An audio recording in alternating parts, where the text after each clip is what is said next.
భూగర్భంలో స్వయంభూగా వెలిసిన శివలింగం. భక్తులకు దర్శనమివ్వటానికి ఆ శివలింగంపై ప్రతిష్ఠించిన మరొక శివలింగం. ఈ అద్భుతమైన దృశ్యాన్ని ఈ ఒక్క గుడిలో మాత్రమే చూడగలం. వీడియో మొత్తం చూడండి, ఈ టెంపుల్ ఎక్కడో క్లియర్గా చెప్తాను. ఇదొచ్చేసి భద్రాద్రి కొత్తగూడెం జిల్లా మనుగూరు గ్రామంలో ఉంటుంది. మనుగూరు సోలార్ పవర్ ప్లాంట్ పక్కనే ఈ స్వయంభూగా వెలిసిన నీలకంఠేశ్వర స్వామి దేవాలయం అయితే ఉంటుంది. 1000 సంవత్సరాల క్రితం కాకతీయ రాజ్యంలో నిర్మించిన శివాలయం ఇది.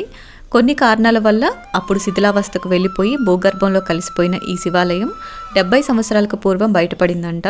1990లో ఇక్కడ శివాలయాన్ని మళ్ళీ పునరుద్ధరించారు. ఇక్కడ భూగర్భంలో ఉన్న శివలింగాన్ని కదిలించకుండా ఆ శివలింగం పైనే గర్భగుడి నిర్మించి ఈ విధంగా మరొక శివలింగాన్ని ప్రతిష్ఠించారు.